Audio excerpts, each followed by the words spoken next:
Ұлтаны болмай ұлтымның, сақталмауға ұмтылдым. Құлы болмаған құлқымның, пейілі қымбат жұртымның. Мен қазақтың ұлымын. Шуағын төккен қаламның шұғыласынан жаралдым. Миллиондарға сатылмас мейірі қымбат анамның. Мен қазақтың ұлымын. Қазақта 90 сөз болса, оның әрдайым тобықтай түйіні бар. Үлкендеріміз батамен бастап берген бағанағы тілектердің баршасын бірінші бөлімдегі айтылатын 90 сөз деп алсақ, енді тобықтай түйінін 4-ші дастарханның меймандардың тілегімен қояйық. Билеп берейік кәне.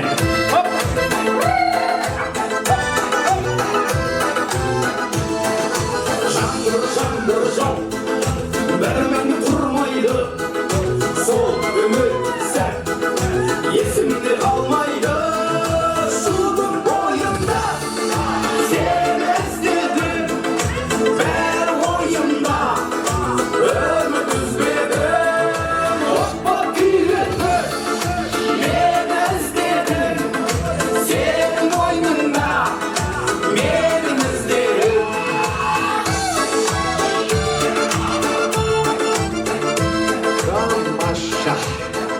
Тойлардың достары, ағайын туысқандары.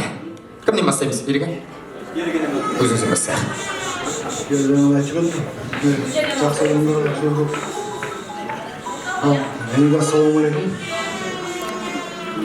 Той құтты болсын, апа. Үйде анамда дұғай сәлем айтып жатыр. Тойға барадық деп еді, сәлем айтып жіберіп жатыр. Той құтты болсын деп. Әрқашанда мынау бауырым үлкен азамат болып өссін.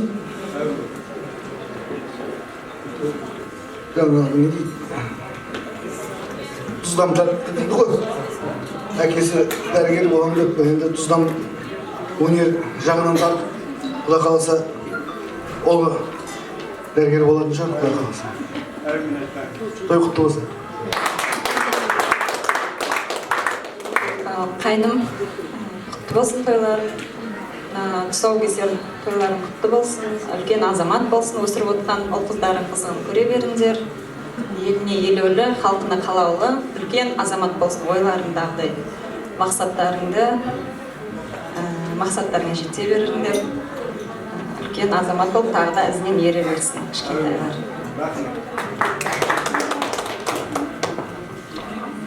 Елжан Кәкема, апа, сізді осы бүгінгі тоймен құттықтаймын. Денсаулықтарыңыз мықты болсын. Мінекей балаңыз, немереңіз жасқа толып, сіздің осындай ортақ үстелде отырғанымызға өте қуаныштымын. Және де армандарыңыз орындала берсін. Осы үйден той кетпесін. Рахмет.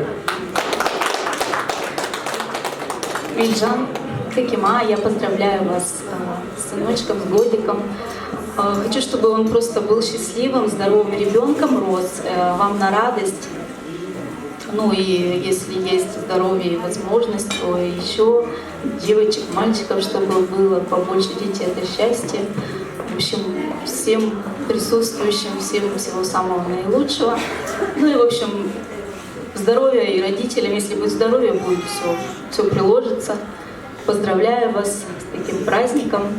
Пусть он будет не один, пусть будет такой дастархан всегда накрыт в каждом доме и вообще, чтобы все собирались дружно, отмечали радостное событие. В общем, поздравляю вас. Всего самого наилучшего.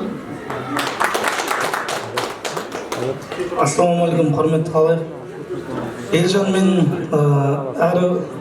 бұрын әріптесім, әрі бірге оқығанымыз студент шақта Авшайғада бірге тұрғанбыз. Бұл мен старшағым болған. Бір комнатада тұрғанбыз екеуміз. Талай макаронды етсіз жеп, нанмен су ішкен күндер болған. Ол күндер ерекше қалатын күндер ғой. Енді бұл өнер жолына кетті, мен әрі қарай дәрігер жолында алып кеттім. Едім еріге, мынау той, үлкен той болып жатыр, керемет той. Енді бұл бір кеш деп айтуға болады, небір әншілер бар екен. Қуанып отырмын. келгенім еш өкініп жатқан жоқ. Мықты қылып 12 мүшесін сау болды ғой. Енді Құда қаласа ары қарай өздерінде баланың қолында Құда қаласа биіктерінен көрініп, кімнің баласы дегенде осы әулеттің баласы деп мақтан ететін азамат болсын. Семьяңа бақыт тілеймін, анаңа денсаулық тілеймін, өздеріңе де осындай тойда келсе берейік. Барлықтарыңызға той бұйырып, ұл бұйырып, сол тойдан тойға жете берейік.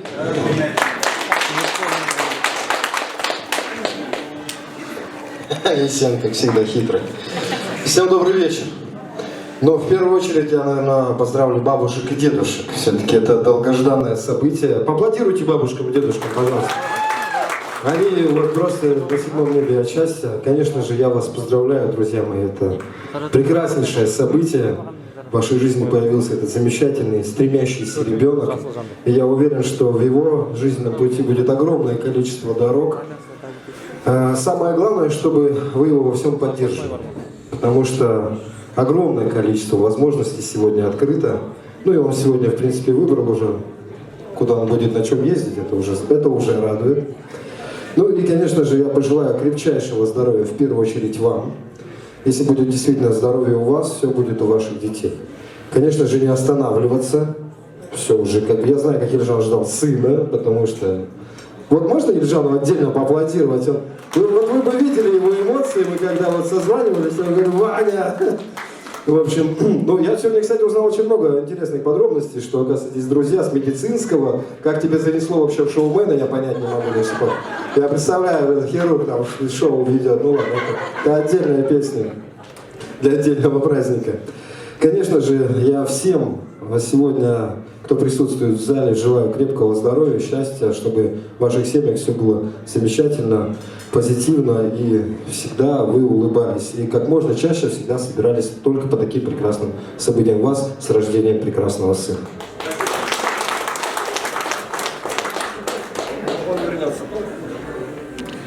Армысыздар жиналған тойшыл қауым. Мен Елжанның Елжан екеуміз бірге медакадемияда оқыдық.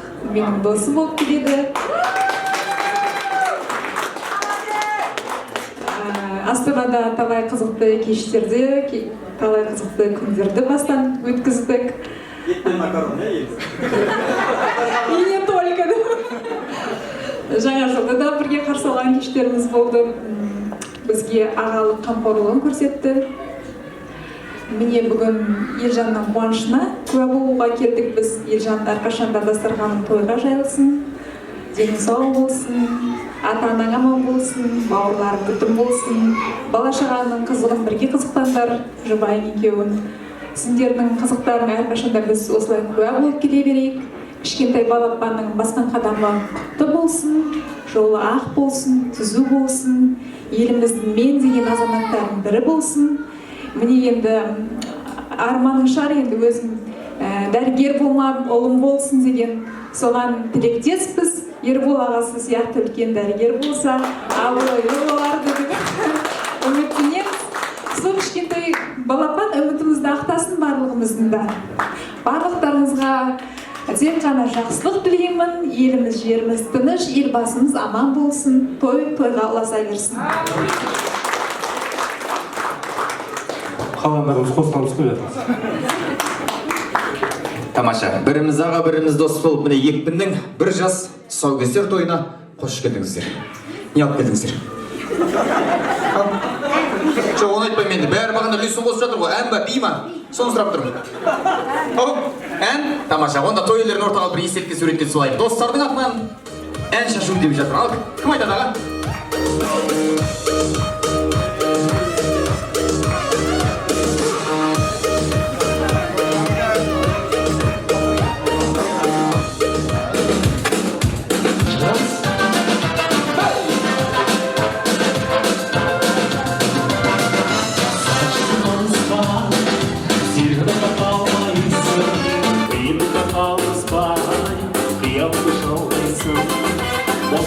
Жайында сыйласымен айналды, қараған мен қайындай қатыртып жайқалды. Сәлем, шалбаған арымсың, сезімдегі жалынсың, басындағы бағымсың.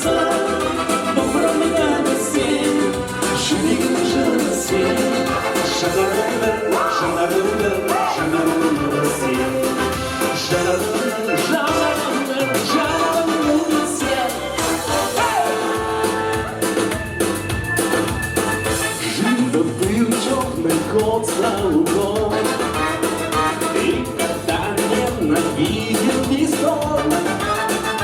Только песня соседей о том, как мелодии идут из котов. Говорят, не повезет, если черный кот дорогу перейдет, а пока наоборот. Только черному коту и не везет.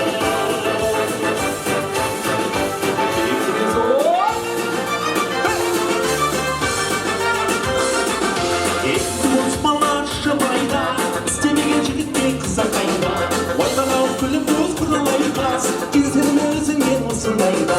Қызыңды аудан өзің жоласын, өзіңменен ойнамай басылмайды қалай. Жігіттерін марада, зор ойнап бұрнадай, сөзім болса шешесі сақ езгізі бұрадай.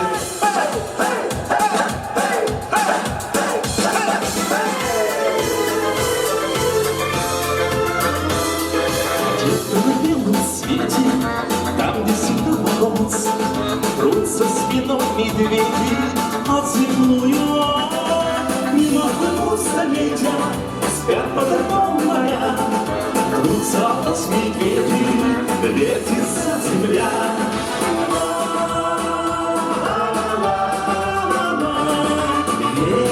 Вертится быстрее земля.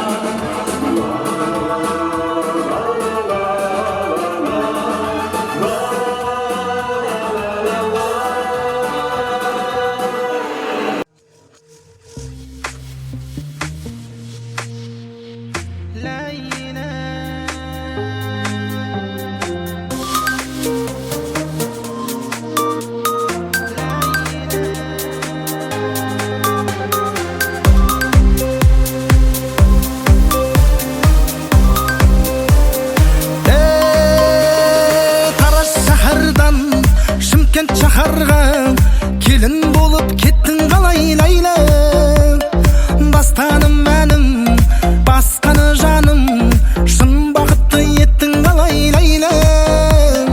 Тараз шаһардан Шымкент шаһарға келін болып кеттің қалай лайла, бастаным мәнім басқаны жаным, шын бақытты еттің қалай лайла. Толған айдай толдың ба, айдай келін болдың ба, басқа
басқаны жаным, шын бақытты еттің қалай ләйлә.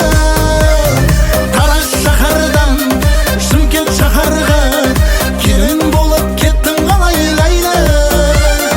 Дастаным әнім, басқаны жаным, шын бақытты еттің қалай ләйлә.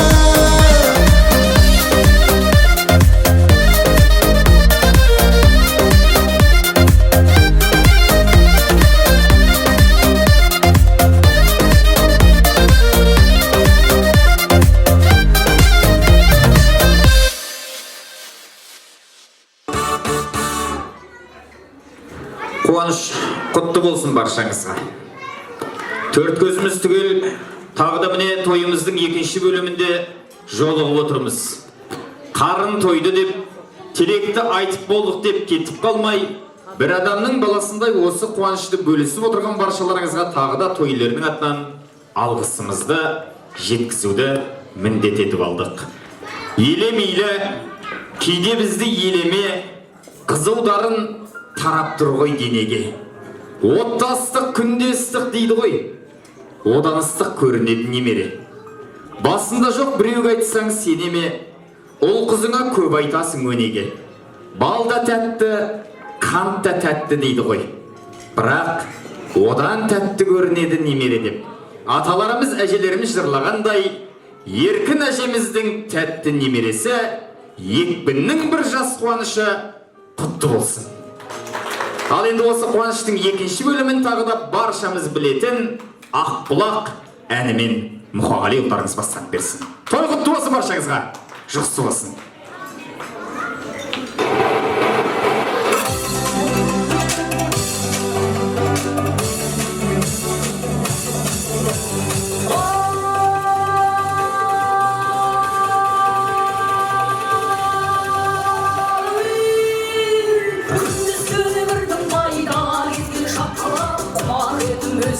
Бала кезден аққұлақ әнге бөлек маңайда асып-асып жатасың, ақ моншақтан аспанға шашу жаратасың. Сен келіп жағаңнан анам қалай суалған, сен келіп жағаңнан әкем атын суарған. Айналайын аққұлақ астық салған жағаңда, сенен артық өлгеней бұл әлемнен табанға.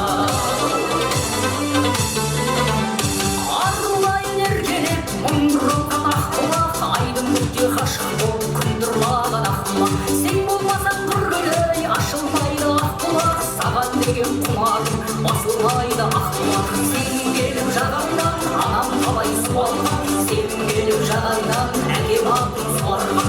Айналайын аққұлақ астық салған жағаңда, сенен артық өлгеней бұл әлемнен табанға.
Қуанышымыздың екінші бөлімін бастап отырмыз. Маған Мекке, Мәдине, Венеция, Парижне, туған жердің шөліндей ыстық емес әрине. Жананамдай қадірлі менің туған байтағым, жердің жәннат жұмағы Қызылқұм деп айтамын деп. Өмекең сол туған өскен өлкені жер жәннатына теңеп етті. Сол Қызылқұмның ұландары арқаның қырандарын айналып, бүгін міне Степногорск қаласында дүбірлетіп той тойлап. Бүгін осы Елжанның шаңырағында болып жатқан шаттыққа бір-бірімізден сүйініш сұрап, бөркімізді аспанға атып жатырмыз. Бұл тек Тама елінің тойы емес, бұл тек жиеннің қуанышын тойлап келген қара тамыры елінің тойы емес. Бұл көптен көріспеген, осындай қуанышты көптен бөліспеген тәуелі байлықтардың тойы десем асыра айтқаным емес. Бұл төрде ойып тұрып орын алып жатқан анамыз еркіннің көптен күткен қуанышы деп айтсам асыра айтқаным емес.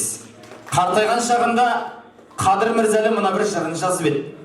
Маған түкте керегі жоқ сенсеңіз, қызықтырма, соғымыңмен еңсеңіз. Қора-қора мал ұстауға болады, бірақ содан көтерілсе еңсеңіз. Маған түкте керегі жоқ сенсеңіз.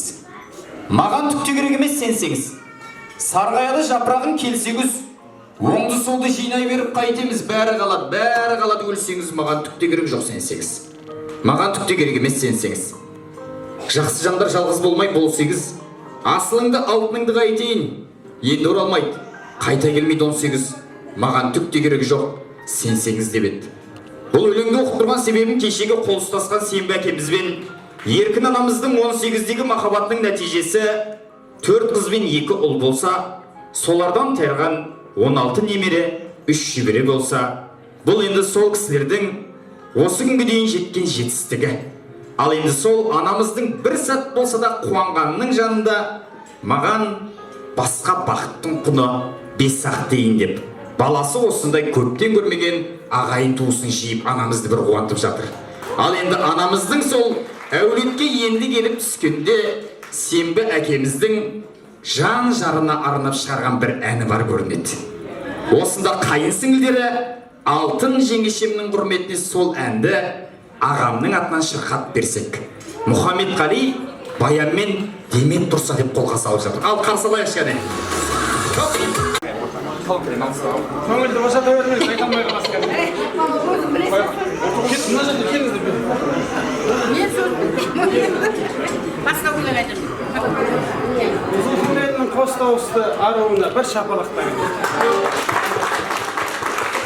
Өзіңсің арманы қиялым, ғашықта болдым қиялым, сүйем деп қалқалмай тармай, өзіңе арнап ән салдым. Қиялмаймын, қиялмаймын.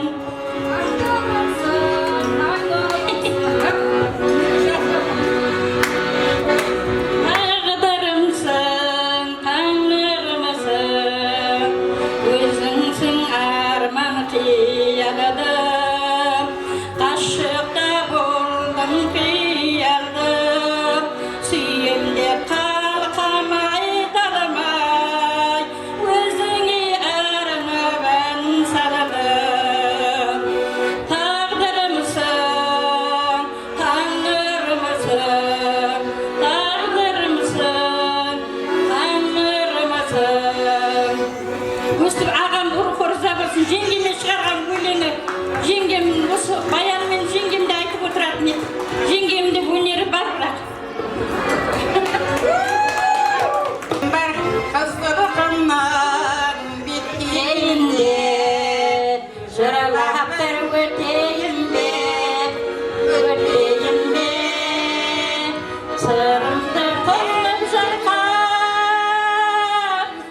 Біржан салды арнайы абай ат шаптырып ауыл қалдырып, ауылдың шетіне жеке үй тігіп, ауылдың жастарына ән шырқасын деп бірнеше күн Біржанды мейман қыпты. Домбырасының құлағын билеп, тамылжытып ән шырқап отырғанда ән тыңдап отырған абай еңкілдеп жылайды ғой. Көзінен жасап отырған абайды байқап қалған Біржан ән тоқтатып, "Ау, ақыным, сен неге жыладың?" десе, абай айтыпты: "Біржан, сен өтесің өмірден, мен де өтем өмірден. Қазаққа енді сен сияқты әнші туама, тумайма, мен соны уайымдап жылап отырмын" десе. Осы сөзді тыңдаған Біржан қосылып жылапты. "Ау, әншім, сен неге жыладың?" десе, "Мен сияқты әнші әлі талай туады абай. Бірақ сол әнді сен сияқты тыңдайтын тыңдарман енді туама, тумайма деп мен де уайымдадым" деген екен. Осы сөзден шабыт алған абай құлақтан кіріп бойдалар, әсем әнмен тәтті күй, көңілге түрлі ой салар, әнді сүйсең менше сүй деген өлеңін жазып еді. Құдайға шүкір, Біржанның арманын Алла орындап, абайдай өздеріңіздей ізін жалғайтын тыңдарманды қазаққа берді. Ал сол тыңдарманның құлағының құрышын қандыратын Біржандай әнші де аз емес.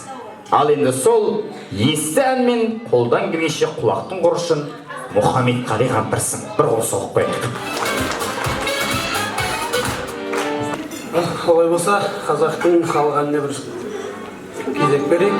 "Айқара көз" деп аталады, қабыл алыңыздар.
Даусыз дарын, дипломы жоқ музыкант.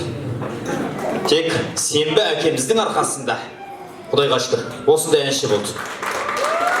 Өз әрдайым жүрген жерде мойындап жүреді. Рахметім әкем. Мұқағали Мақатаев бір жырында былай дейді: домбыра сеніменен тілдесемін, досым деп жүрегіммен үндесемін. Бабамнан қалған мұра сен болмасаң, өнердің не екенін деп білмес едім деді. Сол өнерді өлтірмей дәстүрді дәріптеп жүрген міне бала Мұқағали да бүгін тойларыңызда. Қарағанды қаласындағы Тәттімбет атындағы өнер колледжінің түлегі, Қазақстан Республикасында еңбегі сіңген өнер қайраткері Жақсыкелді Кемаловтың шәкірті, Тәуелбайдың тумасы Мұқағали ұлдарыңыздан ән шашу болсын.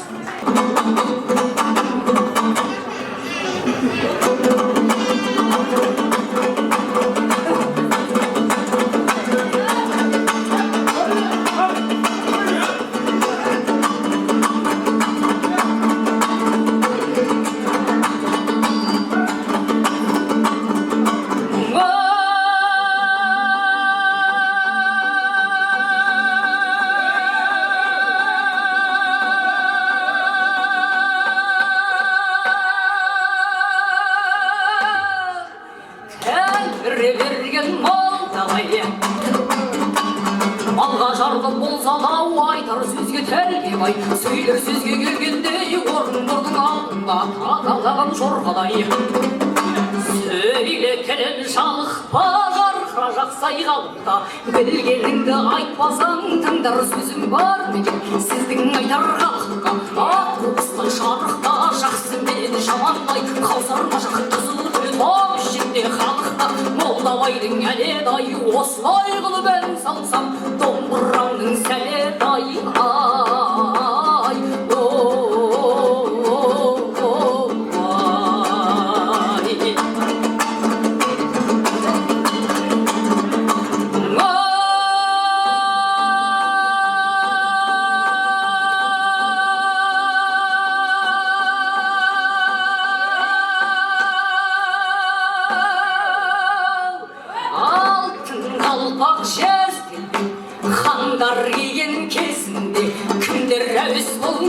Молдабайдың сөзінде ақ тегірдей болмаса үйдің сәні келмейді, шырраулы болмаса шидің сәні келмейді, егескен жауын мұқатпай ердің сәні келмейді, ақ қуышып қазғанбай көлдің сәні келмейді, қызыл жасыл киінбей қыздың сәні келмейді. Молдабайдың әледай осылай қылып ән салсам, домбырамның сәледай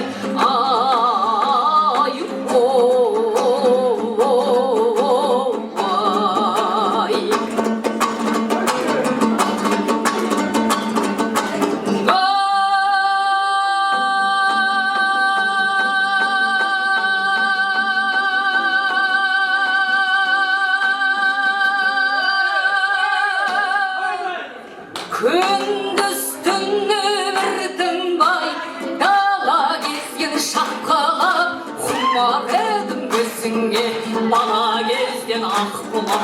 Сенің келіп шағаңнан анам талай су алған, сенің келіп шағаңнан әкем атын суарған. Айналайын ақ бұлақ, асыр салған жағаңда, сенен артық өлкедей бұл әлемнен табам бар.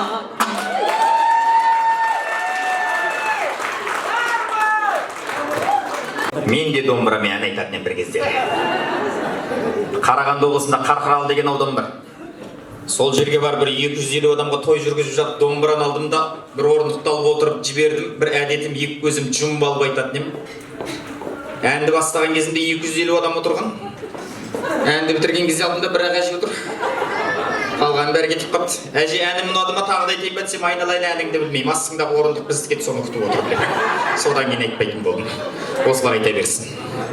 Мен әрі қарап, одан да әнді тап деген бір әзіл ойын бастап берейін. Ал енді ол ойын түсінікті болмас, мен былай түсіндіріп алайын. Мынау мектепте оқыған бағдарламамыз бір еске түсіріп алайық, ешкімнің есінде. Синоним дегеніміз не еді? Дұрыс, айтылуы әртүрлі мағыналар ұқсайтын сөздер. Антоним қарама-қарсы. Енді түсінікті болу үшін бірнеше мысал келтірейік. Ақ, қара, алыс, жақын, биік, аласа. Бардым, келдім, еңкейдім, Жоқ, тоңқайдым емес. Шалқайдым дұрыс, міне сіздікі дұрыс болды. Ең басты түсіндік, антоним дегеніміз ол қарама-қарсы сөздер. Мен әдейі түсінікті болу үшін бірнеше мысал келтірдім. Енді әнді тап деген бір ойын бастаймын. Әннің атауын мен антоним түрінде әдейі бұрмалаймын. Сіздер жақсылап ойланыңыздар да, ол қандай ән екен тау, тойларының тойына мынауындай сый-сияпат алыңыздар. Бірінші ән қазақтікі. Мұрнымның ағы. Дұрыс, көзімнің қарасы. Абай қандай.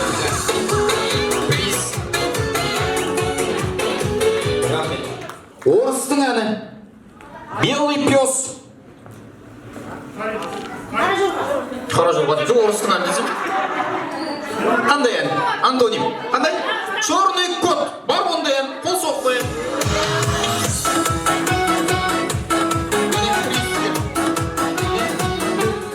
Түкті жиындығы жоқ. Қазақтың әні. Қыстақтың таңдары. Ал тауып алыңыздар. Қыстақтың таңдары. Антоним. Жайлау көл кештері. Міне, әкемізге де қол шапалақ.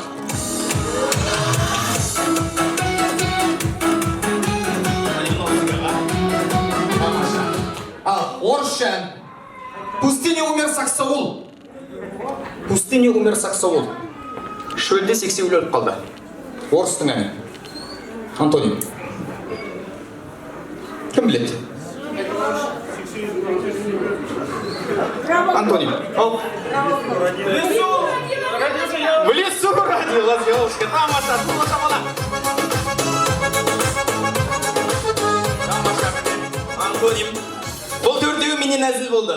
Ал енді ойынды бастаймыз. Әнді тап. Ол әнді компьютер жасырады. Қағидасы дәл осылай. Барлығы теріс. Әрбір сөзін терісінен қоямыз. Қарама қарсы ойланамыз, білсек қол көтереміз. Ал, мынау қай ән? Сол, бірінші қол көтерген аға. Аспанға қараймын, жұлдызды санаймын. Компьютер тексер. Қол соғай. Шампунаға бір айға жетеді ғой? Болады. Келесі.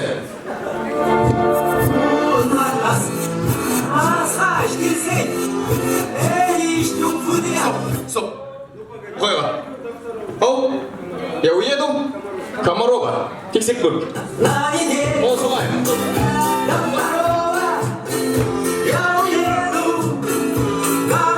Ой, мамаша. Мәкен мұна сізге.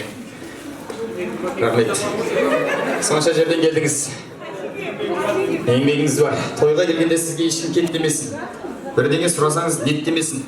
Елжанның тойынан шампун бердім, мәке шашын жасап бит демесіңдер. Келесі. Сол. Қызыл өрік. Тексер.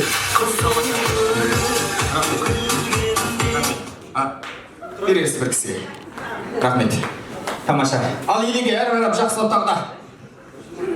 Ақтенке кезек бірейік. Одан кейін бір ойын. Главный призм қойнатан бір қоян. Өзі түсінеді. Қапыр кел түсінеді.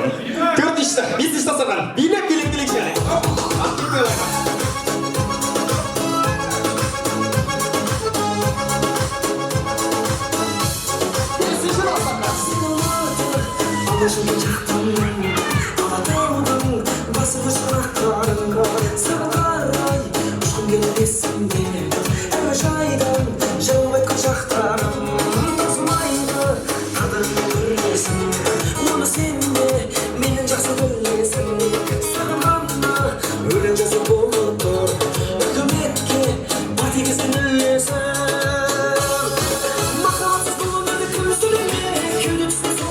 Үлкенімізге кімнен бастаймыз?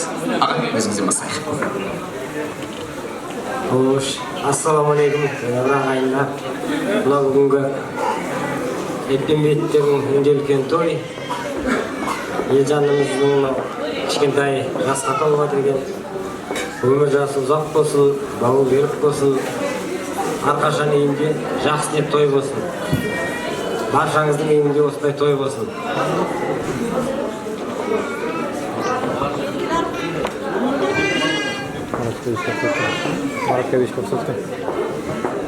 Құрметті бүгін осы кешке жиналған қауым, Еркін апамның шаңырағында үлкен той.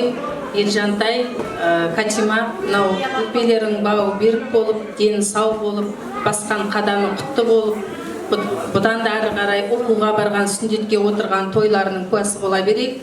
Бәріңіздің үйлеріңізде осындай той болсын.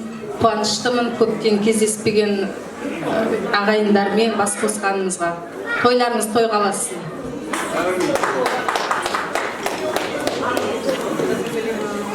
Еркін апа, бүгін Катима, Елжан тойларың құтты болсын. Кішкентайымыздың дені сау, өмірі ұзақ болсын, адал перзент болсын. Осы кеше Елжан звондағанда менде ой болған жоқ, барайын ба, бармайын ба деп ойлаған. Сразу Елжан шақырды, барамыз деп шештік. Елжанды еске алсақ, бірінші мейірімді, бауырмал, өнерлі, сосын мақтан етеміз Елжанды. Біреу даже әңгіме айтса да, мен ұялмай тыңдаймын, потому что ол жаман сөйлемейді, Елжан туралы бәрі жақсы айтады. Отбасыларыңа бақыт тілеймін.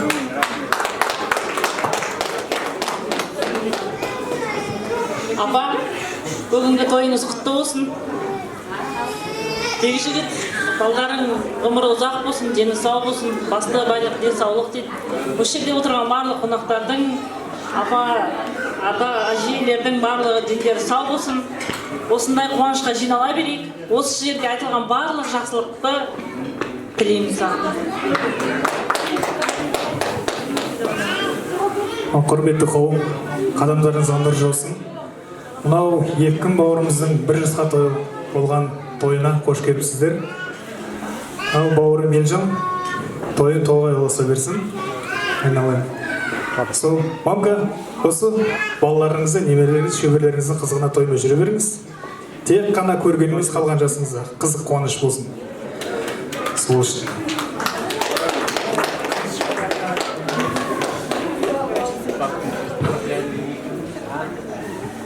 Ән шашуымыз бар, білесіздер кім айтатын. Тамаша. Ал енді Альбинаның әніне қазір кезек береміз. Бір естелікке суретке түсіп алайық.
Рахмет. 2000 жылдардың басына дейін естеріңізде болса, осындай той беріп жатса, сый-сияпатты әртүрлі алып келетін ек қой. Біреуі кілем алып келеді. 4-5 ағайын қосылып бір жашқы саяқ алып келеді. Біреуі пілесос алып келеді. Сондай уақыт болса керек, бір тойға атамыз бен әжеміз бір кілемді құшақтап келіп, ресторанның бір бұрышына тірек қойды. Әлде той иесі жазып берудің түкеткен ба, әлде асабасын түкеткен ба, тойдың ортасына дейін ата мен әжеге тілек кезегі келмеді. Ашуланған атамыз әйкен бір такси шақырып кеттік, кілемді ал депті. Такси келген соң бір бүктеп багажына тығып жатса, такси сұрапты, ата қызықсыз. Жұрт тойға кілем алып келеді деді, сіздер алып кетіп бара жатсыз, бұл қалай болған десе, атамыз айтты. Тілек берсе тапсырамыз ба деп алып келбек. Ортасына дейін күттік, бермеген соң ашулан алып бер жатырмыз десе, таксист айтқан ғой, ата алып келгеннен кейін алып кетпей, беріп кетпейсіз ба деп түшін деме. Бұл құтты кілем. Осы мен 3 тойдан қайтып бара жатыр деген атамызға. Сол айтпақшы, ренжіп кетіп жатқан ешкім жоқ па, Ереке? Ал енді олай болса, кезек 6-шы дастарханның қадірлі меймандарына келді. Билеп келекші ақ тілектің алаңына. Ай, Бәке, сәке, жүзіңіз беге. Біреге, жүрді.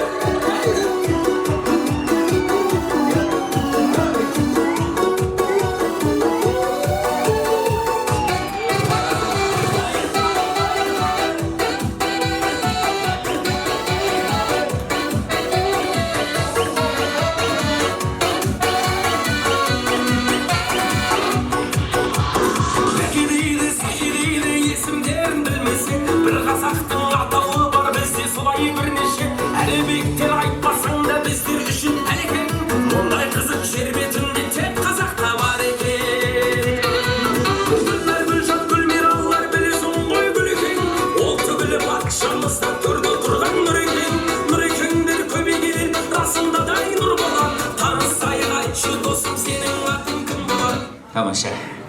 Ал, кімнен бастаймыз аға? Өзіңізден бастайық. Кеш жарық жиналған қауым, не бүгінгі жиынымыз лайықтығыңызға берілді. Елдің апалы той құтты болсын. Елжан, тойлар құтты болсын, тойың тойға баса берсін. Бағамыздың келешектесінде тойында да, ал әлде бала келешекте оқу білім несінде де тойында қалдыса берейік. Баламыздың оқуға түсіп, жоғары оқу бітіріп, жоғарыдан көріне беруіне тілектеспін. Әрқашан ата-анасының алла перзенті болсын да.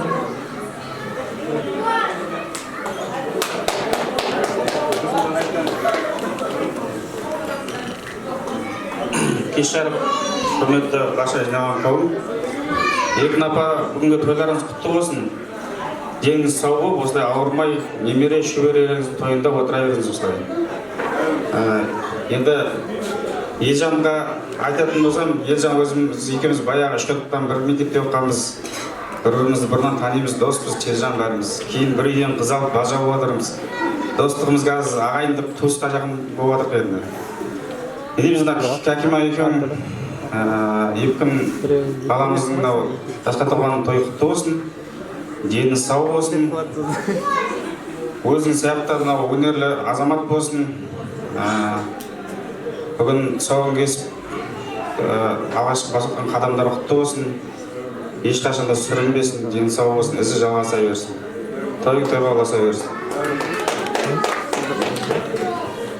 Елжан, екпін бір жасқа толып отқан туған күні құтты болсын. Ен саулығы мықты болсын, тек қана биіктен көрінетін болсын. Сендерге де тілейтін зор денсаулық.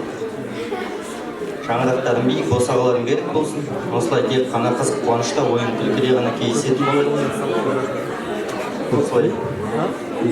Енді алда тағы шілдехана тойы, үйлену тойы деген сияқты кездесе берейік. Сол тілейтінім бар жақсылық тілеймін. Бақытты болыңдар.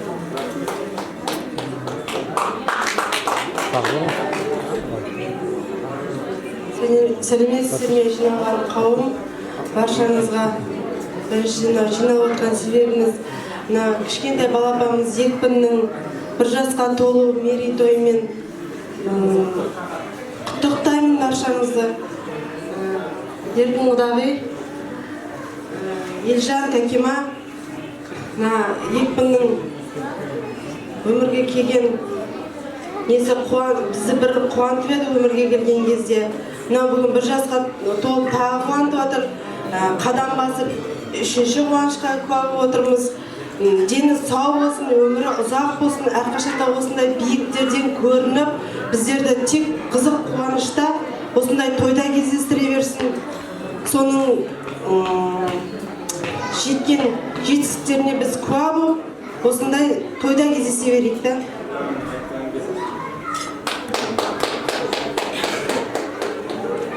Еркін апа, Катима, Елжан аға, бүгінгі тойларыңыз, үлкен тойларыңыз құтты болсын. Осындай тойлар баршамызға жұғысты бола берсін. Бүгінгі той мен айтып кетер едім, ең жоғары дәрежеде өтіп жатыр. Яғни ол сіздердің арқаларыңыз. Сондықтан сіздерге үлкен рахмет осындай той өткізіп жатқандарыңызға. Балапандарыңыздың денсаулығы мықты болсын. Осы біздің жаңағы тамадамызға рахмет, тамадамыз жақсы өтіп жатыр. Ең жаңағы үлгілі тамадалардың бірі деп есептеймін.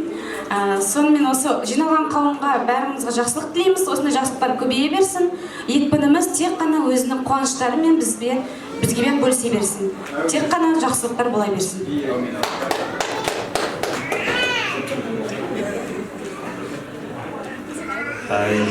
Кема, бүгінгі жасаған үлкен тойларымыз құтты болсын. Екпін бау берік болсын, үлкен азамат болсын. Тай-тай басып, қадам басып, тезде жүгіріп кетсін. Сіздерге тек қана қызық қуаныш қана әкелсін. Екпіннің қызығына тоймай, әрқашанда осындай кең дастарханда бауырмашыл кездесе берейік. Арамызда үлкен аналарымыз аман болсын, ол кісілердің арқасы деп есептеймін. Тек қана ел осы отбасыда той ғана болсын. Бүгінгі ұлы той құтты болсын баршамызға. Еркін апа, немереңіздің бір жасы құтты болсын, деніңіз сау болсын. Катима, Елжан жезде, сіздерге де құтты болсын. Баршаңызда үйлеріңізде осындай тойлар бола берсін. Екпініміз ауырмасын, денсаулығы мықты болсын. Елжан аға, осы тойларыңыз құтты болсын. Осы не айтайын, барлығын айтып шықты. Осы барлық тілектер періштем құлағына салынсын деп тілейміз.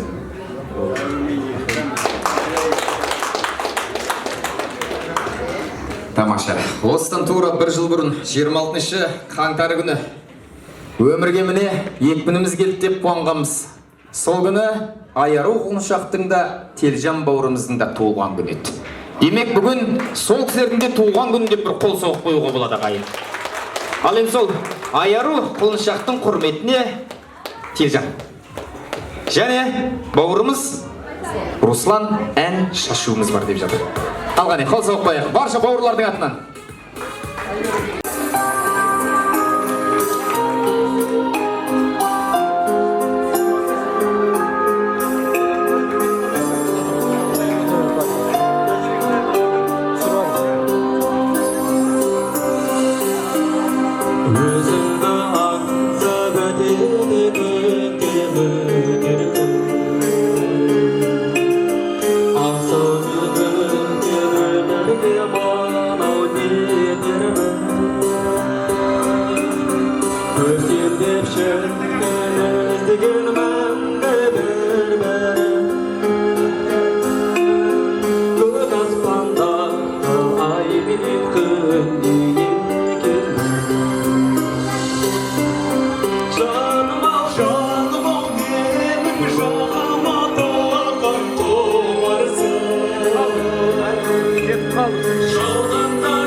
Sen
Төбелден төбел тумаса да қасқат туады дейді қазақ. Міне, сенбінің қосылда өнерден алыс емес. Телжан мен Русланға бір қол соғып қояйықшы. Тамаша, Елжанның туған бауыры Телжан, қуанышың құтты болсын. Інісі емес ағасы сияқты Телжан бар ғой. Соған қарағанда Елжанды Кәкима холодильникте сақтаған ғой деп. Құтты болсын. Әзілің жарасса атаңмен дейтіне әзілдесіп жатырмыз. Ал енді дәл осылай Елжанмен әзілі жарасқан, Кәкимамен әзілі жарасқан осында достары келіп отыр. Осы доспын деп жүргеннің баршасын қазақ халқы былай деп төртке бөліп береді. Bir дос басыңнан бақ кеткенше, bir дос астыңнан тақ кеткенше, bir дос алдыңнан мал кеткенше, ал шын дос кеудеңнен жан кеткенше деді. Жан достары, ортаға билеп шығайық қане. Тұрсам тағы өмірдің көп қойсаңы, қызықтың алды бәрі. Ортаға! Тұрсам тағы достарым өмір сәні, аман болсын бәрі. Жүрегім менің молодой, достарым менің золотой, бауырларым бар дорогой, ашығы ғажап қой. Жүрегім менің молодой, достарым менің золотой, бауырларым бар дорогой, ашығы ғажап қой.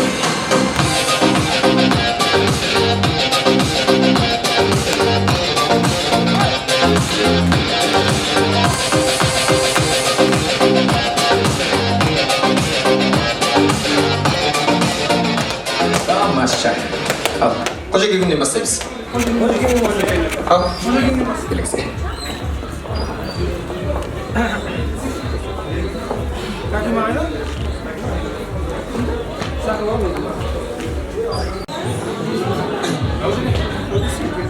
Құрметті кешке жиналған қонақтар, құда жекжат ағайын туысқан бауырлар, мінекей бүгін гүрлеген бір қызықты той болып жатыр. Көңіліміз шақ, көңіліміз тоқ, Құдайға шүкір болғанда. Мына Елжан баламыздың басқан қадамы құтты болсын, берекелі болсын, жақсылығымен болсын. Тойларың тойға баса берсін. Тойдың басы осы десек, келесі тойларда осындай бас жиып, осы отырған адамдардың да үлес қосуына тілектеспіз. Және де апа, немереңіздің туған күні құтты болсын, бауы берік болсын. Осы балалардың қызығына тоймай, ортамызда күліп ойнап, асқар таудай анамыз болып жүре беріңіз, ақылшымыз, кеңесшіміз болып. Соған жақсылықтың молыменен, жақсылығымен келуіне тілектеспіз.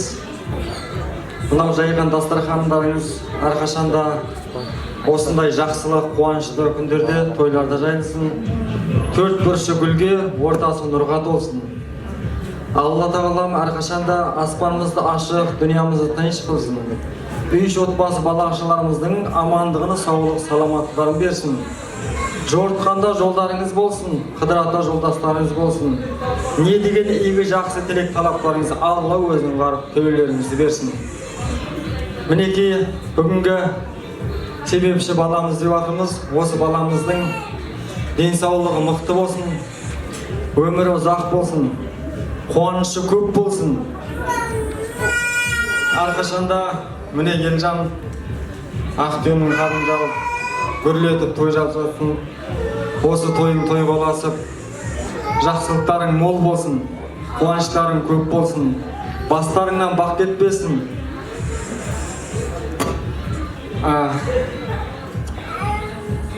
Алла әрқашанда қосағыңның қосағаларын тілейміз, соған тілектеспіз. Не деген игі жақсы тілек, армандарың болса, осы 20-20 жылында орындалуға Алла нәсіп етсін.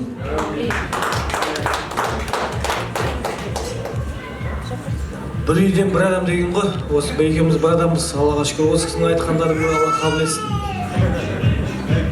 Айтқандарыңыз келсін. Мен де айтып қалайын.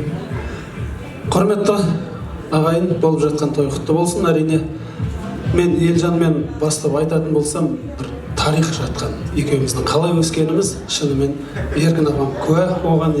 Екеуміз қалай жүрдік, қалай ойнадық, тайдай тебісіп, шүкір бүгіндігінде үлкен бір отбасының ұйыған семьяның үлкен асқар тау тірегі болып отқан жағдайы бар.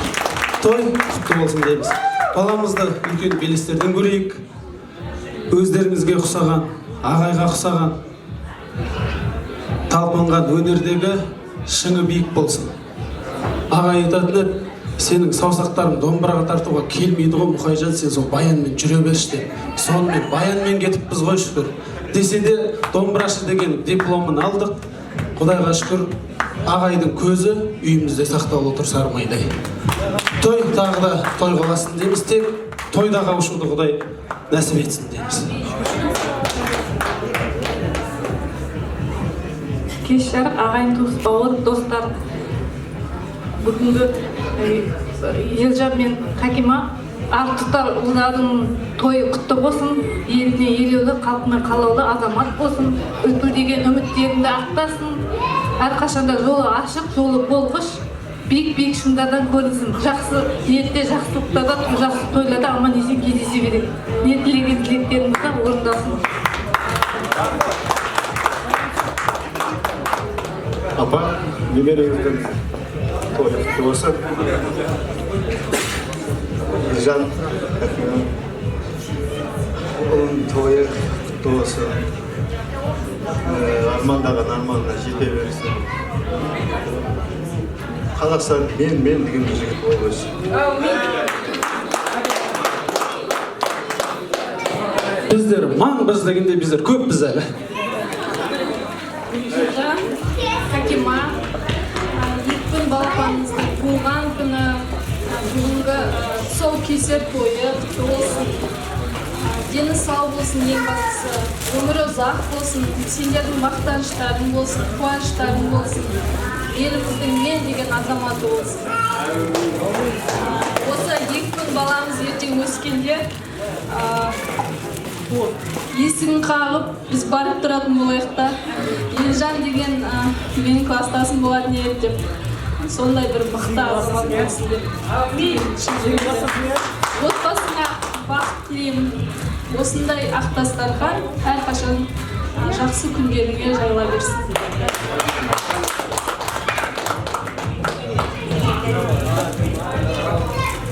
Нұреке. Ол бала.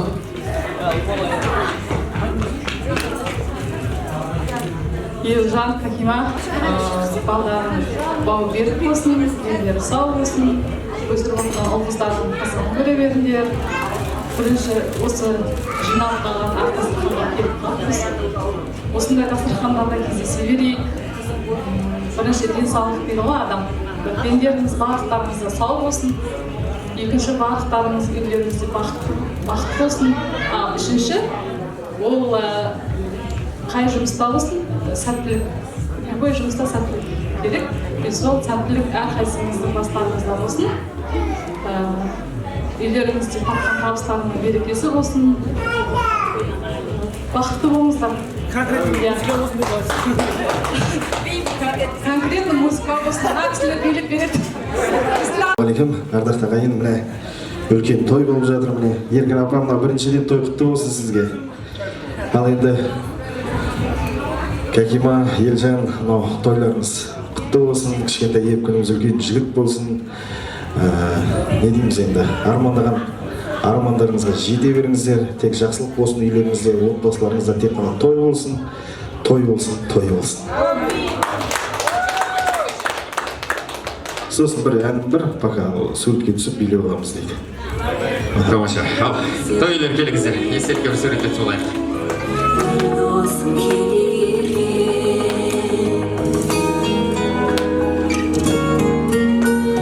Жалғыздық батқанында, атпай қарақтарында, күнегім тұнамдағы, құлазып жатқанында, қасымда бір болады, жазысам сылалады, жаманда жаяу қалсам,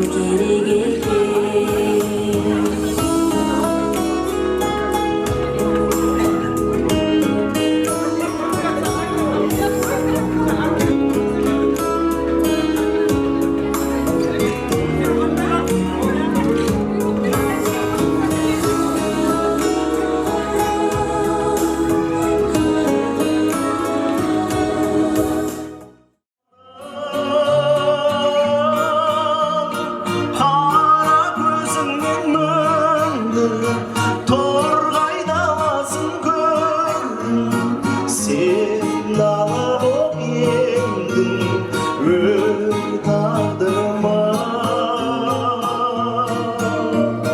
Қара көзіңнен мөлдір торғайда аласың көрдім, сен дала боп ендің өр тағдырыма.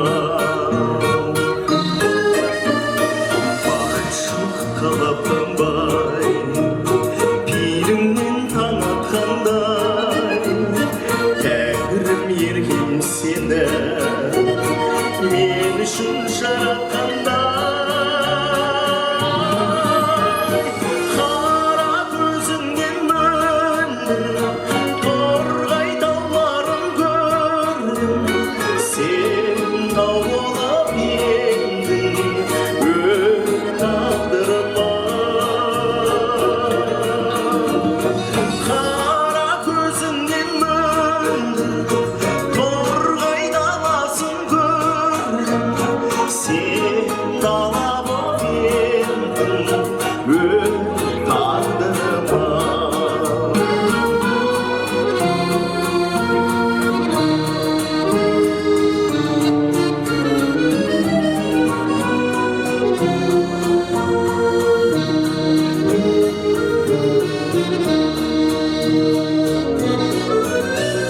Сен менің сүйіктімсің, шынардай иықтымсың, тек қана ұлтамысың, сүйеуден биік тұрсың.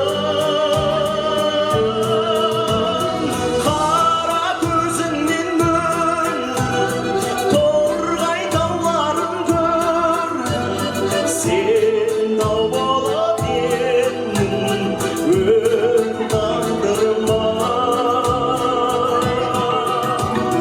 Қара көзіңнен мөлдір торғай даласын көрдім, сен дала боп ендің өр тағдырыма. Сен дала боп ендің өр тағдырыма. Ұйқысыз түнмен болғаннан болатыс қызық деп, жоқ дегенде 5 ай дайындалып, бүгін сол қуанышты 5-те бастап, міне 5 сағатта тәмамдап тұрмыз. Жолдың алыстығына қарамастан арқабасын кейінге салып, шаруаны жөнге салып, жүректің түбінде жатқан тілегімді айтайын деп арнайы атбасын осы шаһарға бұрып келген игі жақсыларға енді алғысын айтсын. Бір баласы бардың шығар шықпас жаны бар, 2 баласы бардың өкпе бауыр жалы бар, 3 баласы бардың сонау Самарқан мен Бұхарада да малы бар, 4 баласы бардың айға салатын жолы, 10 баласы бардың қамалатын қолы бар деді ғой халық. Бүгін ағайынның айтылғаны барша жақсылық бол осы шаңыраққа бұйырсын, артынан осы ұлымыз екпіннің ерері көп болсын деп тілек айтқан ағайынға енді жақсылап тұрып алғысын айтсын. Ортаға Елжанды Кәкиман шақыруға рұқсат етіңіз. Тойлары құтты болсын, қол соқпай. Жолда шалдырса да самайын, самайын, өмір жолы таңып тартқан талайын. Бұндай күнге жетпеген бар, жеткен бар, бүгінгі той құтты болсын ағайын. Бұндай күнге Тамаша, ал елге.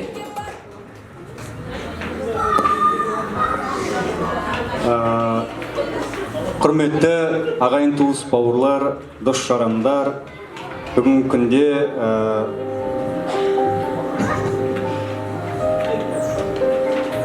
осындай тамаша кеште сіздердей жаныма жақын жандармен дастархандас болып қуанышымды бір бөлісіп, кереметтей ойлағандай бір тойдың болып жатқанына өте қуаныштымын.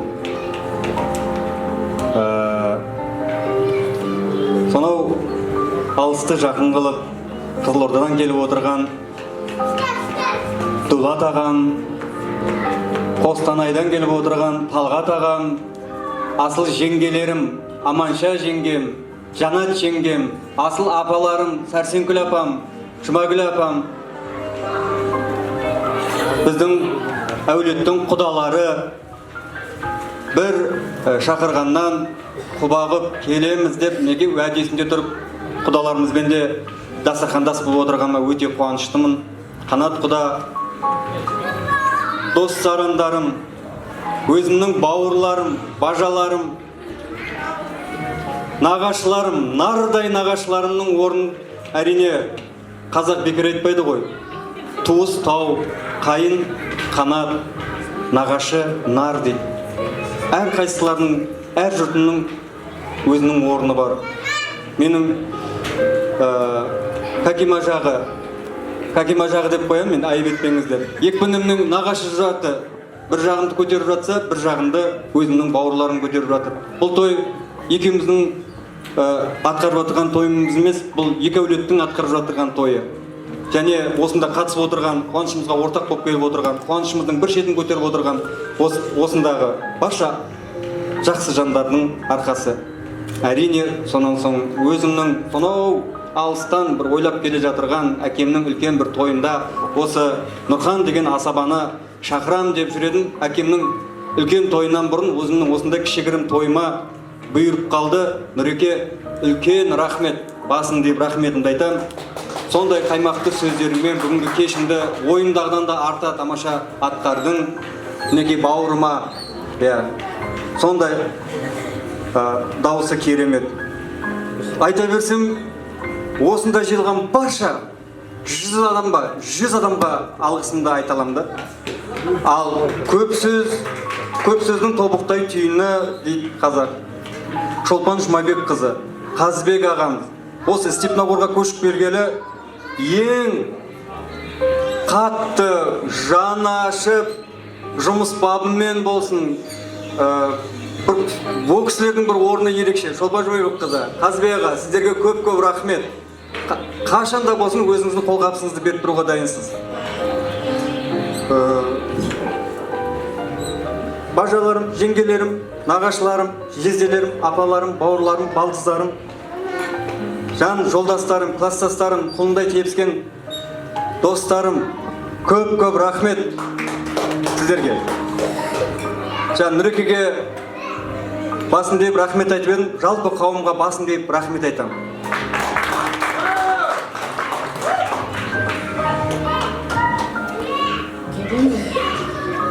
Құрметті қонақтар, бауырларым, ата-анам, ел жақтағы ата-анам,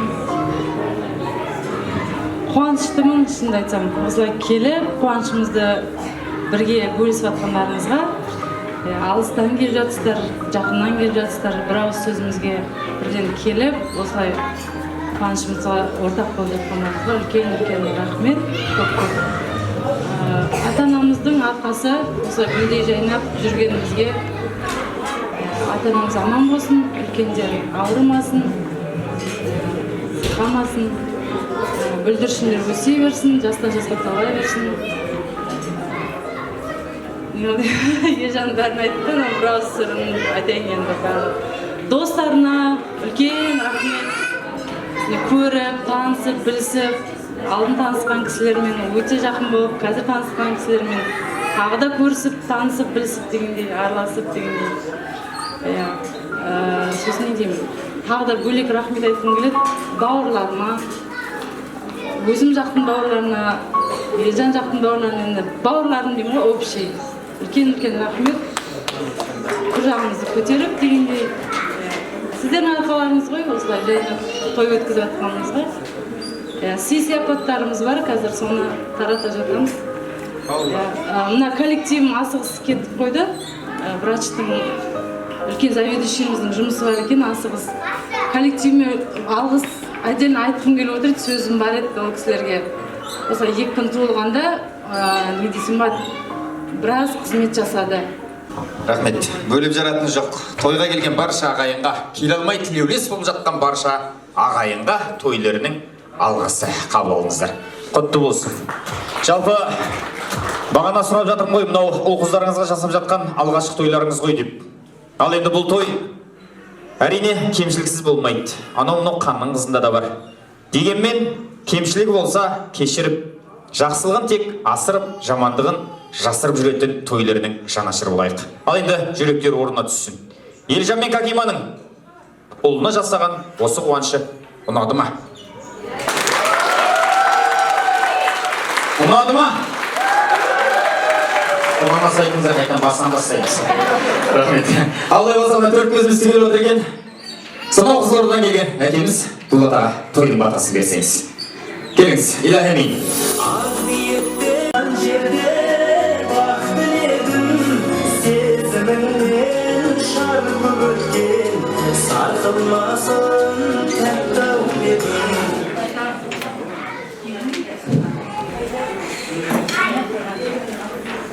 Ал, Нұрханжан, айналайын. Мынау Нұрхан менің класстасым Қарлығаш деген қыздың баласы екен. Екеуміздің үйіміздің арасында үйде жүріп көрші едік Қарлығашпенен. Міне Мұхари деген балам да Қарлығаштың баласы екен. Рахмет қызметтеріңе. Я. Құдайдан қайтсын. Ал барлықтарыңызға келген қадамдарыңыз құтты болсын. Барлықтарыңыз үйлеріңізде осындай жақсы күндер, тойлар көп бола берсін. Елжанбай айналайын. Екпіннің өмір жасы ұзақ болып, дені сау болып, үлкен азамат болып. Соның жақсы күндерінде бас қоса берейін. Жеңіше Құдай қуат берсін сізге. Осы балдардың жаманшылығын көрсетпесін Құдай. Ылғи жақсы күндеріне куә болайық. Тойларың тойға ұлассын. Барлықтарыңызға келгендеріңізге рахмет. Той жалғасын таба береді. Нұрхан қайт дегенше бола береміз. Ал, той тойға ұлассын. Той қазыналы болсын. Әумин. Әумин. Әумин. Иә. Бүгін айтылған ақ тілектің баршасы қабыл болсын. Сол тілектер қабыл болып, жыл сайын Какима туа берсін, Елжан жуа берсін. Тек тойда кездесейік. Той құтты болсын ағайын.